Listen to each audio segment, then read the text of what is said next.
Pan-African historian John Henrik Clarke once wrote, Europe not only colonized much of the world and its people, it colonized information about much of the world and its people. Although I didn't know it at the time, much of what my father, who is African American, taught me helped me to prepare to understand this quote. He taught me about how Greece borrowed heavily from ancient Egypt, or Kemet, as they called themselves, particularly in the areas of science, mathematics, and philosophy. And so it would come natural that much of Europe viewed ancient Africa in high esteem, particularly as a leader amongst civilizations. Nearly 2 millennia later, when much of Western Europe would go on to colonize and enslave much of Western Africa, those colonizers had to recreate their own narrative of what they knew of Africa. They had to recreate this narrative because you cannot simply mistreat another human being unless you first create ideas that subjugate that human being first. Of course, those who study history and power understand that you can never fully subjugate a people unless you first convince that people that they deserve that subjugation. And so not only did Europeans reteach themselves what they thought of Africa, but they forcefully taught Africans how to think about themselves. This occurred, of course, through slavery in the Americas, but unfortunately, the job was done so well that it continues even until today, where much of us, those folk of African descent, believe a colonized set of ideas about who we are. So this begs the question, how does one free a colonial mind? It would make sense that because a colonized narrative or colonized information led us to where we are, that simply decolonized texts or decolonized information could lead us out. Perhaps. I would submit, though, that only a liberating experience can fully do that. And so there I was, a sophomore at Occidental College, surrounded by progressives and some of my radicals, surrounded by all of this liberatory text. I was reading Frantz Fanon's Wretched of the Earth. I was reading Steve Biko's I Write What I Like. I was reading Kwame Nkrumah's Conscientism. But still, there was something missing from my total liberation. I decided that I would study abroad in Ghana, West Africa, in search of that liberating experience. And I had a series of paradigm shifts when I was there. But the most powerful moment came near the end of my study abroad experience. In a rural village on the road from Kumasi to Accra, a council of elders gave us an account of the history of their village, about how they resisted the slave trade, colonization, and eventually neoliberalism to be able to survive even today. At the end of that lecture, a queen mother stood up, hushed the crowd, looked directly into our study abroad cells, and said the following: I have a request that you go back and tell the descendants of our ancestors who were forced from our land so long ago that we welcome them back and we want them to come home. Immediately, I began crying. The tears fell so much that I began to blur the notes that were written on the pages below. It was at that moment that I knew for the rest of my life, I would dedicate everything I had to ensuring that our young black folk have the opportunity to experience their own liberating trip back home. When I returned to the United States, the first week of my first year teaching high school, I went into the principal, Dr. Santos' office at Boston International High School, and I said, I want to take our students to Africa next year. He sat back in his chair and looked at me with a puzzled look. He asked me 4 questions. Have you ever taught before? Have you ever led a trip abroad? Do you know how to fundraise? And do you have the logistical preparation to engage in such a trip? The answer was no to all questions. He stared back at me and said, why don't you learn how to teach first and we'll talk next year? And so it was the first week of my second year teaching, I walked back into Dr. Santos' office and I asked him if I could lead a group of youth that following year. Much to my surprise, he said yes and pledged the full support of Boston International High School to help me do that work. And of course, we had a successful first trip to Ghana, West Africa. Fast forward 10 years later, I've had the honor and privilege to lead 9 international experiential learning trips abroad.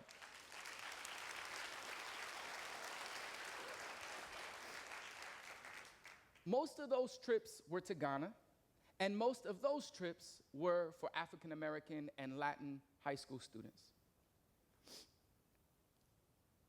Inside those trips, I observed 4 pieces of evidence, if you will, that lend itself to me knowing now that the best investment we can make as a community for our young Black and brown youth is to ensure that they have the opportunity to study abroad in their mother continent.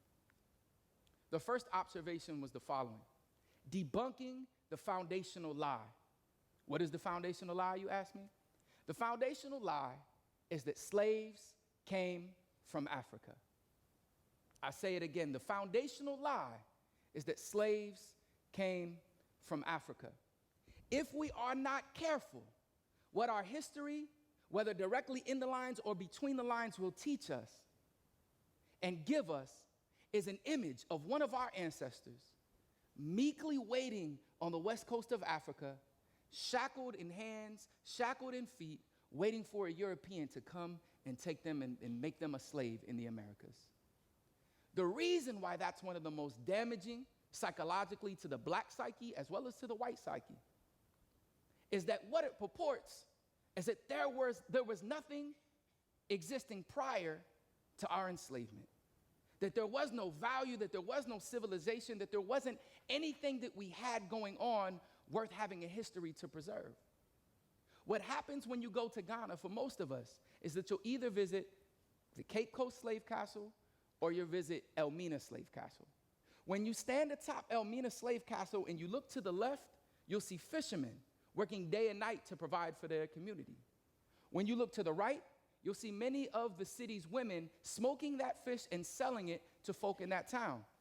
When you look behind you, you'll see a number of buildings, schools, mosques, churches, governmental buildings, and centers of commerce. Inside those buildings are teachers, doctors, lawyers, priests, imams, and so forth.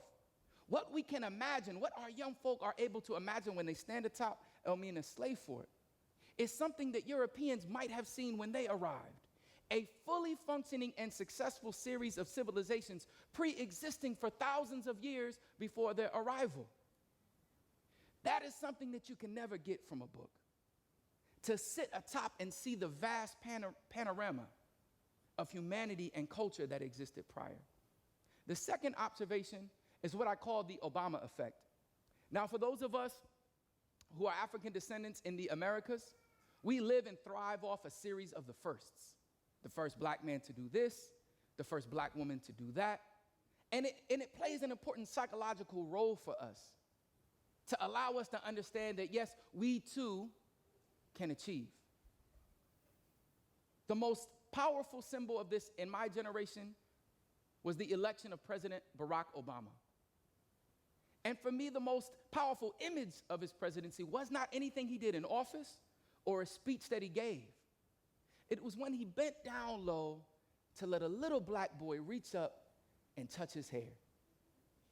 Even though I wasn't blessed with hair that grows to the sun, I can understand the psychological significance of that little Black boy touching the president's hair and the president's hair having the same texture as his own. I can understand the psychological significance of that little Black boy touching the president's skin and realizing that the president's skin was similar to that of his own tone. What we don't understand, though, unless you're in the society, is that everything in Ghana is a first. The entire society was its own first. They never waited for a first Black president. All of their leaders have been Black. They never waited for the first Black CEO to break some type of glass ceiling. They were all Black. They never waited for the first Black entrepreneur or inventor or scientist. They were all Black. Your race was not a barrier to your success. And that is something that you cannot read from a book, but you have to live in an experience and see that everybody in that society looks like you. the type of thinking and pressure that we have to engage in as black folk in this country is relieved, even if temporarily, in a society like Ghana. You are given a name upon being born in Ghana that speaks greatness into your existence, and you are expected to reach that greatness, not because you are something special or an anomaly. You're not celebrated just for going to college. It is expected of you because that is what the culture has for you. Being in that environment helps to recalibrate our young folks' mind about what it means to be successful, about what it means to sacrifice for your future. The third piece I observe is what I call the Wakanda Factor. Now, when Black Panther came out, there was this mass black euphoria about wanting to belong to and be a part of Wakanda. Brothers like myself already had our dashikis. The rest of y'all who made fun of me when I had my dashiki 10 years ago went out and got yours. And we collectively engaged in what if we could be a part of a Wakanda? The type of beautiful celebration that occurred among us during that time when the movie came out, I've never experienced in my life. What happens in Ghana is that you get to see a slice of Wakanda. And although Ghanaians may have their own criticism of their country just as we have of ours, what we're able to see is all the things that exist there that do not exist here for our people. I can remember one of our young brothers on a trip when we went to a police checkpoint and they carry automatic rifles. The nervousness and anxiety that he started to experience was off the charts. And it wasn't until he saw this man with this huge rifle trading jokes back and forth, seemingly escalating with our driver, that he realized there's something different in the air here. This society that I can belong to is not something I have to overcome. It is something that was built for me and for my success. The fourth observation are the numbers. And as they say, numbers don't lie. Outcomes from our programs are the following. Even though the majority of our youth either live at or near the poverty level, 100% of our youth who matriculate through our programs graduate from high school. 88% enroll in college. 58%, more importantly, graduate from college. And those who study these statistics understand that nationally, the graduation rate for those who are raised in poverty is less than 20%. So what does it take to replicate these type of programs? First and foremost, if you are of African descent, and many of us in this audience are well beyond our high school years, it requires you to decide that you are going back yourself.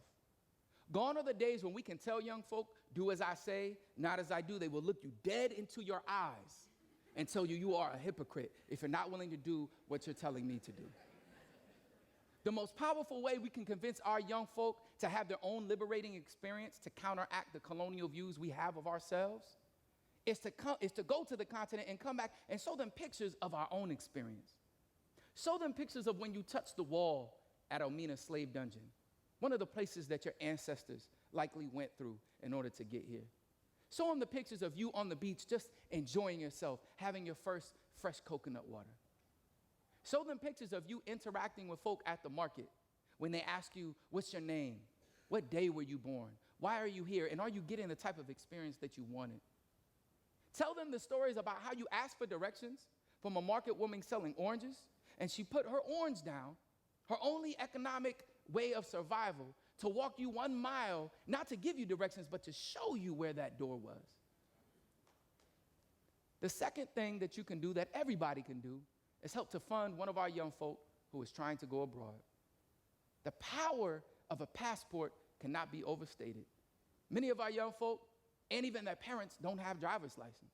So imagine your first governmental document or ID is actually a passport, and you know that that passport is going to be used for you to be able to study abroad later that spring.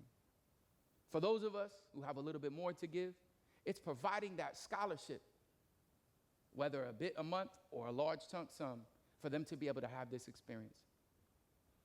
And lastly, everybody has time and a skill set.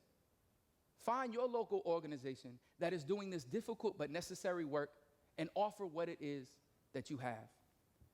There are some folks that say that these type of trips are a luxury. but I say they're our birthright. There are some folk that say these type of trips are just fun times, but I say they're a form of reparations and healing. There are some folk that say that these type of trips are just extracurricular activities, but I say they're the foundation for unlocking the true potential of our young folk. Unfortunately, many of our ancestors, after having survived the long and deadly march from the hinterland to the coast, after having survived laying or standing in their own refuse in the bottom of a slave dungeon, after having survived the horrific Middle Passage, still decided that they wanted to jump overboard so that they could die either by drowning or by the sharks that followed the slave ships, because their spirituality at that time informed them that their soul would rise and that they would fly back to Africa and be reunited with their people. It is 2019, 400 years after the arrival of the first enslaved Africans to these United States. We do not have to meet our maker in order to meet our ancestors. We no longer have to sacrifice our bodies to return to our continent of origin. We can decide to do that ourselves. Our young people deserve to restore what their ancestors were forced to forget. The question is, will you help them do that? Thank you.